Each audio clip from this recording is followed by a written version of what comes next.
행복하십니까? 여러분 건강하십니까? 하나님께서 원하는 것이 있다면 우리로 하여금 이 땅에서 행복을 누리고 살아가는 것이 하나님의 뜻일 것입니다. 우리 개인도 행복해야 되지만은 여러분 가정도 사회도 나라와 국가도 여러분 행복해야만 합니다. 그러나 행복 지수가 우리나라가 상당히 낮습니다. 선진국이 됐지만은 많은 사람들이 행복을 느끼지 못하고 있는 것입니다. 하나님께서 사람을 위해서 만든 동산이 있습니다. 여러분 에덴 동산입니다. 에덴 동산은 여러분 행복 동산입니다. 하늘나라 하늘시 행복 일동에서 오신 모든 분들입니다. 우리는 행복해야만 합니다. 신명기 33장 29절에 보면 이스라엘에 너는 행복한 사람이로다. 여호와의 구원을 너같이 얻은 백성이 누구냐? 여러분 이스라엘은 행복한 사람들입니다. 우리는 행복동산에서 살고 있는 사람들입니다. 그래서 우리 교회 표어가 행복한 사람, 행복한 교회입니다. 그래서 행복을 늘 주일마다 또 우리의 삶의 순간순간 누리며 살아가야 합니다. 그러나 한국 사람들의 모습을 보면 세계관 속에 행복과는 좀 거리가 멀지 않겠는가? 우리 저변에 있는 것이 여러분 세계관 속에는 불교적인 색채가 깊게 깔려 있습니다. 또 유교적인 세계관 속에 또 하나 있다면 샤머니즘적인 세계관 속에 우리 민족이 여러분 이렇게 각인되어 왔습니다. 헐버트 선교사가 우리나라 위에서 복음을 증거하고 우리나라의 심성을 이렇게 표현을 했습니다. 예수를 믿는 사람을 봐도 삶의 스타일을 보면 유교적이라는 것입니다. 여러분 기독교적이 아니라는 것입니다. 그의 내세관을 보면 불교적이라는 것입니다. 그래서 좋은 일을 하고 좋은 것을 쌓고 내세관을 보면 기독교적인 내세관이 아니라는 것입니다. 한 사람에게 고난이 오고 아픔이 오고 환난이 오고 어려움이 오면 곧바로 샤머니즘적으로 바뀐다는 것입니다.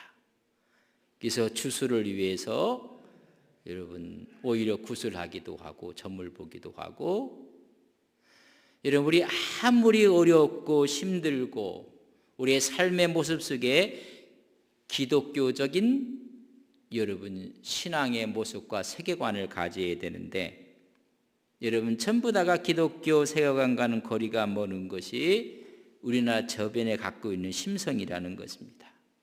그래서 행복지수가 낮습니다. 모든 것을 숙명으로 받아들이고 운명적으로 받아들이는 행복관인 것입니다. 그래서 오히려 불행에 익숙해져 있는 열등감을 느끼고 살아가는 우리의 심성이 되었습니다. 여러분 여기에 대해서 아니라고 해야 됩니다. 아무리 어려워도 하나님을 사랑하는 자, 그 뜻대로 부르심을 입은 자들에게는 모든 것이 합력하여 선을 이룰 것을 믿으면서 나가야 됩니다. 우리 예수 그리스도의 피로 말미암아 영혼이 구원받은 구원의 내세관을 갖고 있어야 됩니다. 그러나 이런 내세관이 잘못되어 있습니다. 그렇기 때문에 많은 사람들이 여러분 행복보다는 불행에 익숙해져 있지 않는가라고 볼 수 있습니다. 행복이라는 단어는 에세르라고 합니다. 이 에세르는 아수르에서 온 말입니다. 이 아수르는 걸음, 행동, 곧은 길을 뜻을 합니다.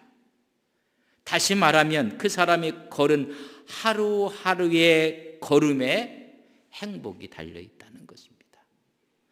여러분 어떤 길을 걸어오셨습니까? 어떤 행동을 하셨습니까?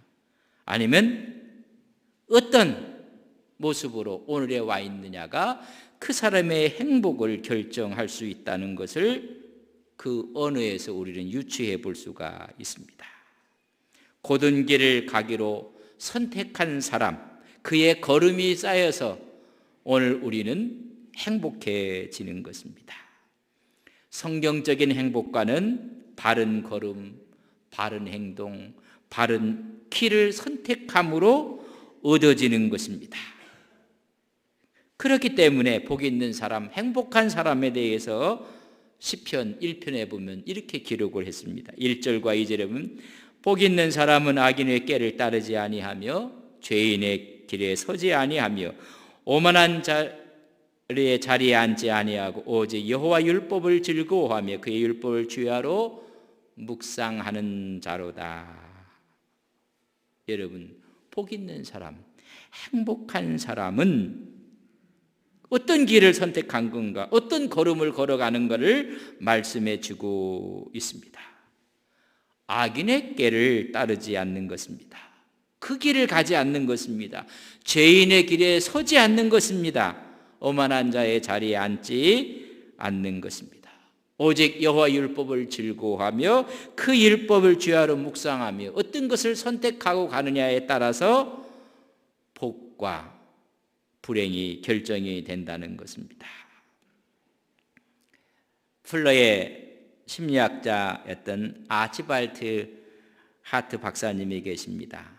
그분은 그래서 행복은 선택이라고 그의 책 당신도 행복을 창조할 수 있다는 챕터원에 여러분 행복은 선택입니다.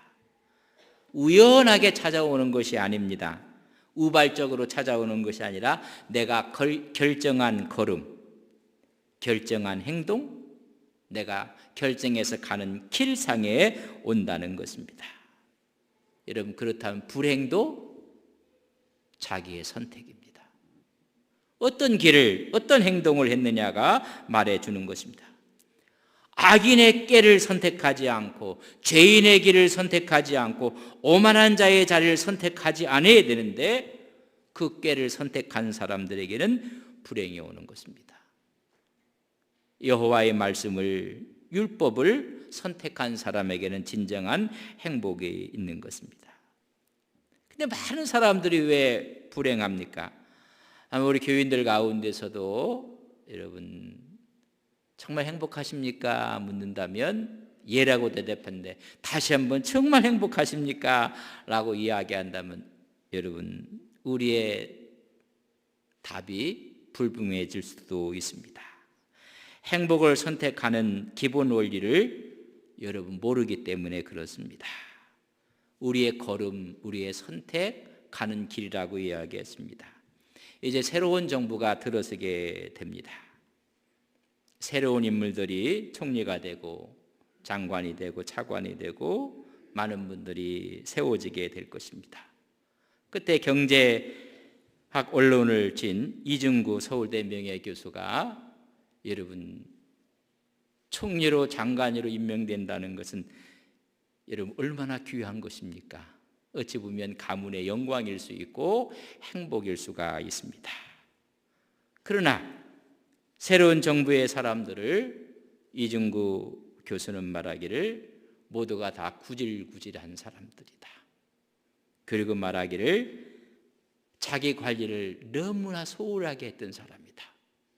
여러분 결정하고 걸음들이 모여서 어떤 결정적인 순간에 행복을 느끼게 될 그 순간에 여러분 행복보다는 어려움이 불행이 찾아오게 되는 것입니다.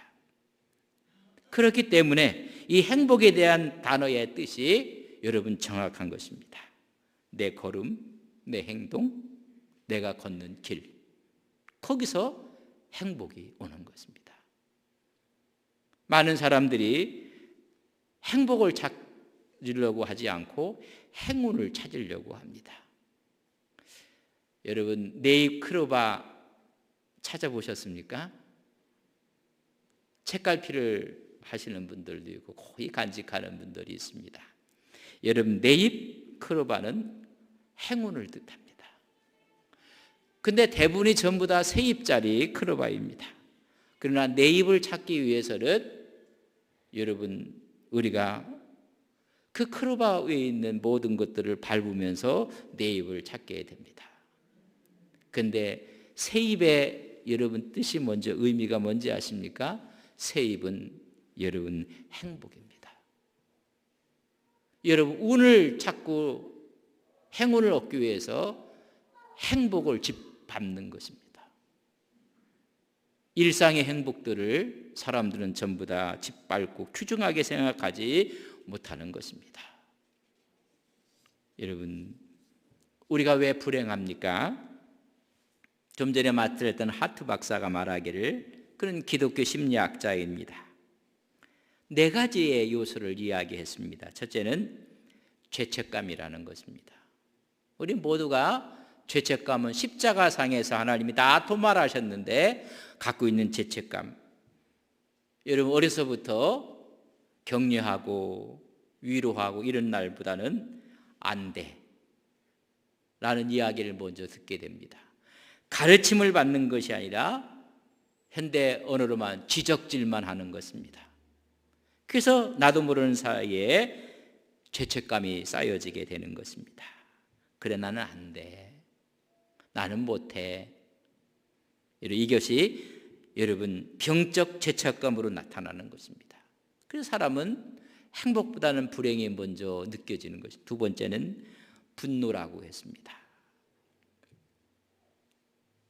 오히려 모든 것들에 대해서 죄책감을 받게 돼서 그것이 상처가 된 것입니다. 그것이 불만이 돼서 나타나는 것은 분노입니다. 치유되지 못했던 우리의 모습, 이런 피해의식을 우리가 갖고 있기 때문에 행복과 거리가 멀어지게 되는 것입니다.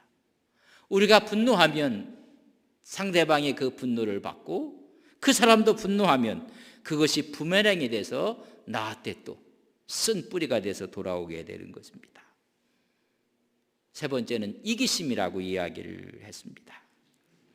여러분, 이기적인 사람일수록 자기 자신을 잘 못 봅니다. 여러분, 이기적일수록, 그래서 가장 불행한 사람입니다. 자기 중심적인데 이것이 어떤 형태로 나타나냐면, 여러분, 탕자에 비해서 둘째 아들이 아버지에게 돌아가셔야 받을 수 있는 여러분 유산을 먼저 달라고 합니다.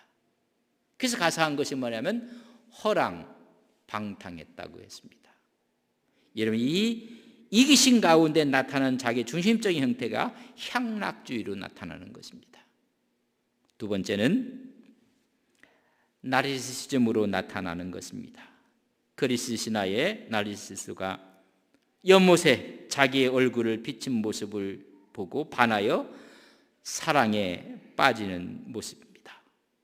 자기 자신, 모든 것이 자기 존재가 자기 중심적이어야 됩니다. 여러분, 순수한 우리말로 하면 나만이즘입니다.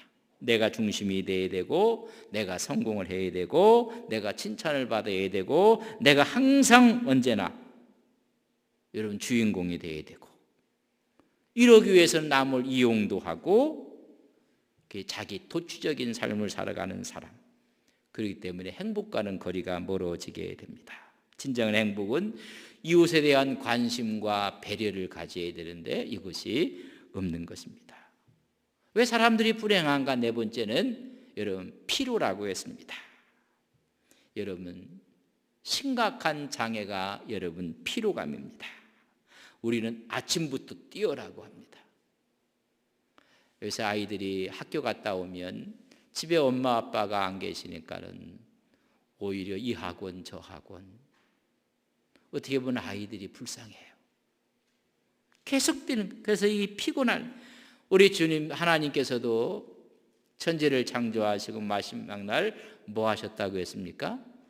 쉬셨다고요. 여러분, 쉼이 없는 것입니다.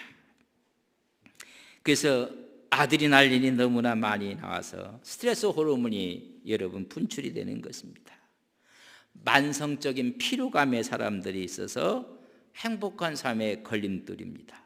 이 피로를 세 가지로 구분을 했는데, 첫째는 여러분 신체적인 피로예요. 그런데 이걸 양호한 피로라고 했어요. 좋은 피로입니다. 여러분 쉬면 됩니다. 푹 주무시면 됩니다. 잘 먹고 휴식하면 되는 것입니다. 그런데 원인을 알 수 없는, 내가 조절할 수 없는 정서적 피로가 있습니다. 여러분 쉰다고 되는 것이 아닙니다. 복합적인데 내가 파악할 수도 없고 조절할 수도 없습니다. 신경쇠약이 찾아오기도 해서 밤에는 잠을 잘 수가 없게 됩니다. 걱정, 두려움, 긴장, 염려, 마지막에서는 여러분 탈진을 하게 돼서 여러분 모든 의욕을 상실해 버리고 맙니다. 세 번째 그 피로에 대해서 영적인 피로감도 이야기를 합니다. 여러분 영적인 피로감, 하나님이 채워주시는 것입니다. 여러분 주일날 와서 하나님의 말씀을 듣고 예배하고 하나님께 기도함으로 하나님께서 우리를 회복하시는 것입니다. 그가 얘기했던 불행의 원인 네 가지, 죄책감, 분노, 이기심, 피로감이 행복 에너지를 고갈시키는 것입니다. 모든 사람이 다 지쳐 있는 것입니다. 이게 행복의 적입니다. 여러분 행복 에너지를 향상시키는 것은 사랑입니다. 그래서 사랑은 행복입니다. 수많은 사람들의 욕구가 있습니다. 실제적인 욕구, 궁극적인 욕구는 사랑받고 싶어 하는 것입니다. 사랑을 또 주고 싶어 하는 것입니다. 미국 중부의 시골 마을에 마샤 에번스라는 어린 소녀가 살고 있었습니다. 12의 생일이 지난 이후에 입 근처에 신경 조직이 뭔가 이상이 오고 말았습니다. 병원에 가서 수술을 하는 중에 오히려 신경 하나를 잘못 건드리게 돼서 입이 삐뚤어지고 말았습니다. 여자아이가 입이 삐뚤어진 것입니다. 그 후부터는 친구 만나는 것을 싫어합니다. 학교 가기를 싫어합니다. 집에서 엄마와의 대화도 단절되고 말았습니다. 우울한 소녀가 되고 말았습니다. 그 얼마 있지 않아서 13번째 생일날이 다가왔습니다. 그 생일날 꽃이 배달되었습니다. 누가 보냈는지 모르는데 꽃이 배달되었습니다. 프리지아 꽃이 오고 있었을 때 거기에 조그만 카드 하나가 있었습니다. 그 카드에 이렇게 써 있습니다. 마샤, I love you so much. 정말 사랑한다는 늘 하는 그것이 딱 카드가 있었습니다. 그 카드를 보는 순간 이 딸이 엄마에게 비로소 입을 열게 됩니다. 몇 달 만에 입을 열면서 엄마, 이 꽃 누가 보냈을까? 누가 이 꽃을 보냈지? 엄마가 대답합니다. 글쎄, 누가 보냈을까? 아마 너를 좋아하는 남학생이 아마 이 꽃을 보냈을 거야. 그 말을 듣자 마사가 정색을 하며 나를 좋아해? 나를? 나 같은 사람을 좋아한다고? 그때 엄마가 얘기합니다. 그래, 너를 좋아하기 때문에 이 꽃을 보낸 거 아닐까? 그때 마사 딸이 말합니다. 그럼 이름을 써야지. 엄마가 그 말을 듣고 아니야, 이름을 쓰고 싶었는데 너무 수줍어서 못 썼을 거야. 남자들도 뜻밖의 수줍어하는 사람이 많이 있단다. 그런 사람이 보냈을 거야. 딸은 그 엄마의 말도 그럴까 엄마? 그럼 그 푸르지아 꽃 때문에 엄마와 딸이 말을 하기 시작했습니다. 그리고 마음이 따뜻해지기 시작했습니다. 그 다음에 생일날도 꽃이 배달돼 왔습니다. 그 다음에 생일에도 꽃이 또 왔습니다. I love you so much. 그것이 전부입니다. 이름도 모르는 사람으로부터 꽃을 받아 매년 조금씩 따뜻한 감정을 갖게 되었습니다. 그는 밝아졌고 정상적으로 공부를 하게 되었고 그리고 사랑하는 남자를 만나 결혼을 하게 됩니다. 결혼 후에도 생일이면 어김없이 꽃이 배달이 옵니다. 그런데 결혼 후 몇 년 후에 어머니가 세상을 떠났습니다. 어머니가 떠난 그 다음에 생일날은 꽃이 오지를 않았습니다. 그때 딸 마샤는 눈물을 흘리며 온몸으로 전율하며 꽃을 보낸 사람이 누구인지를 몸으로 알게 되었습니다. 엄마였어.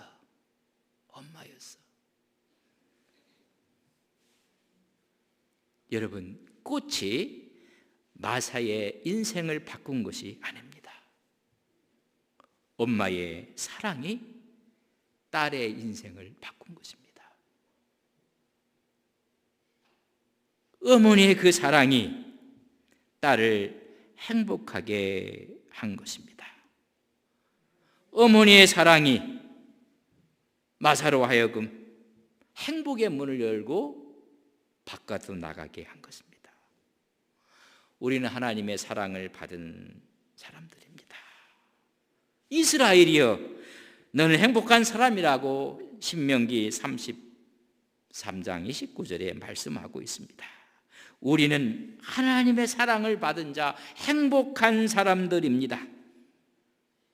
우리 예수 믿는 사람들이 종종 고백을 합니다. 나는 십자가 앞에서 새로운 삶을 살게 되었노라.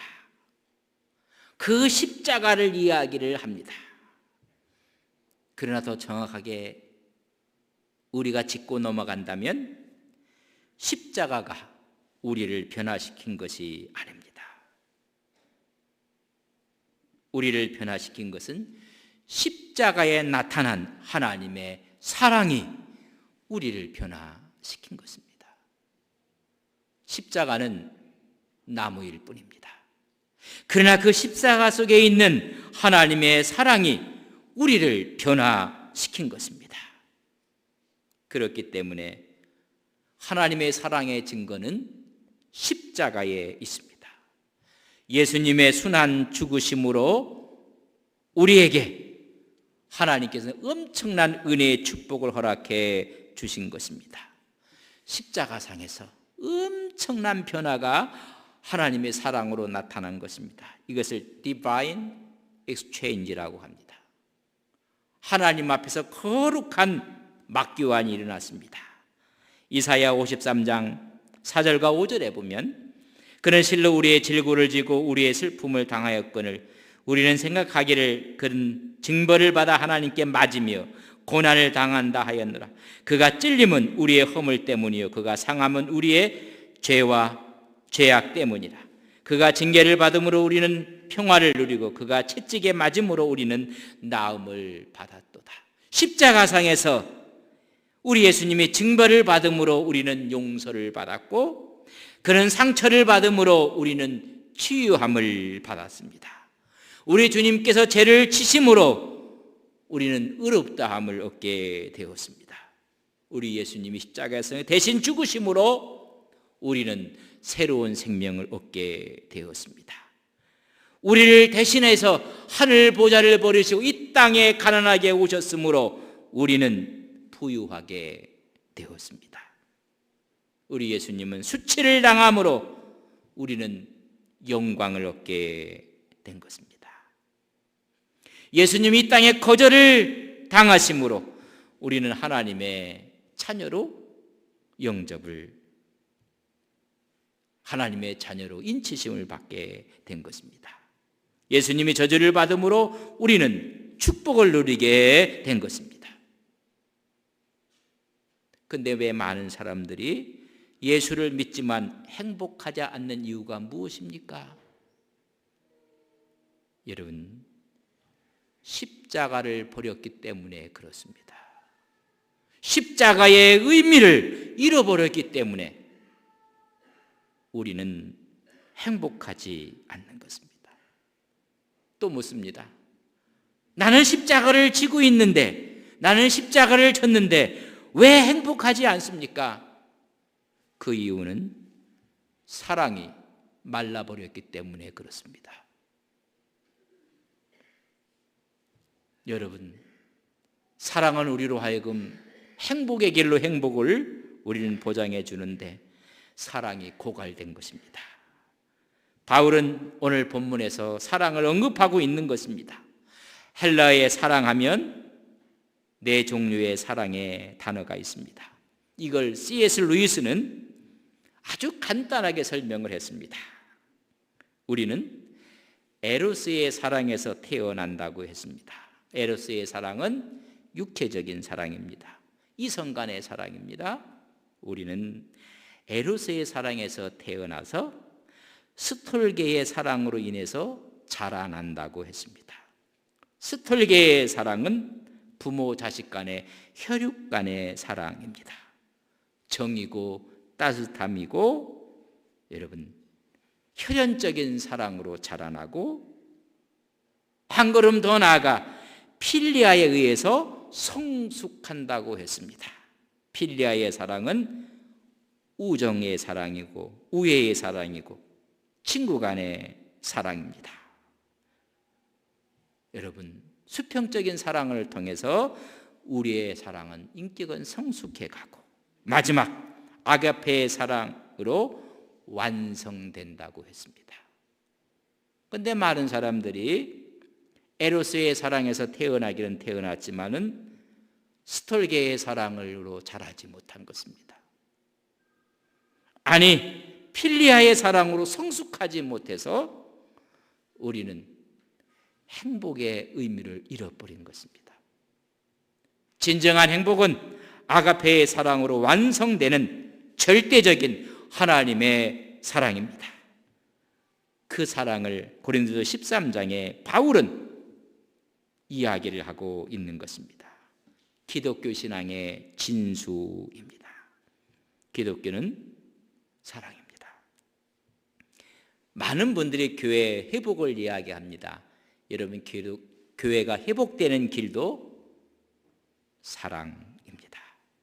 사랑의 가치를 오늘 본문 1절에 보면 내가 사람의 방언과 천사의 말을 할지라도 사랑이 없으면 소리나는 구리와 울리는 꽹가리가 된다고 말씀했고 2절에 보면 내가 예언하는 능력이 있어 모든 비밀과 모든 지식을 알고 또 산을 옮길 만한 모든 믿음이 있을지라도 사랑이 없으면 내가 아무것도 아니라고 말씀하고 있습니다. 3절에는 내가 내게 있는 모든 것으로 구제하고 또 내 몸을 불사르게 내줄지라도 사랑이 없으면 내게 아무 유익이 없느니라. 은사보다 예언보다 믿음보다 구제와 희생보다 훨씬 좋다는 것입니다. 그러나 사랑이 있을 때 은사도 가치가 있고 예언도 가치가 있고 믿음도 가치가 있고 구제도 가치가 있고 희생도 가치가 있습니다. 근데 만약 사랑이 없다면 이 모든 것은 무익한 것이니라. 오히려 소리나는 구리와 울리는 꽹가리가 되고 모든 사람을 그의 믿음이, 그의 은사가, 그의 도움의 역사가 오히려 사람을 피곤하게 만들고 괴롭게 만들고 울리는 꽹가리가 되고 만다는 것입니다. 아름다운 가치를 가치되게 하기 위해서는 사랑이 있어야 된다는 것입니다. 그래서 그 사랑에 대해서 4절로 7절에 보면 그 본질을 이야기합니다. 하나님의 속성이고 우리를 완성시키는 아가페의 사랑입니다. 오래 참는다고 했습니다. 여러분, 행복의 문을 여는 첫 번째 속성은 오래 참는 것입니다. 오래 참으면 온유해지고, 온유한 사람은 시기하지 않습니다. 자랑하지 않습니다. 교만하지 않습니다. 무례히 행하지 않습니다. 자기의 유익을 구하지 않습니다. 성내지 않습니다. 악한 것을 생각하지 않습니다. 불의를 기뻐하지 않습니다. 진리와 함께 기뻐합니다. 그래서 모든 것을 참으며 믿으며 모든 것을 바라며 견딘다고 말씀해 주고 있습니다. 오늘 8절에 보면 사랑은 언제까지나 떨어지지 아니하되 예언도 패하고 방언도 그치고 지식도 패하리라. 여러분, 천국에 가기까지 예언이 필요합니다. 방언이 필요합니다. 지식이 필요합니다. 그러나 천국에 가기까지의 은사들입니다. 여러분, 그 교회에 가면 사랑만이 영원한 것을 우리는 깨닫게 됩니다. 그 사랑의 본질이 우리로 하여금 오늘 행복을 얻게 하는 것입니다. 사랑은 행복입니다. 여러분, 행복과 사랑을 누리고 살아가는 온 성도님들이 되시기를 주님의 이름으로 간절히 축복합니다. 다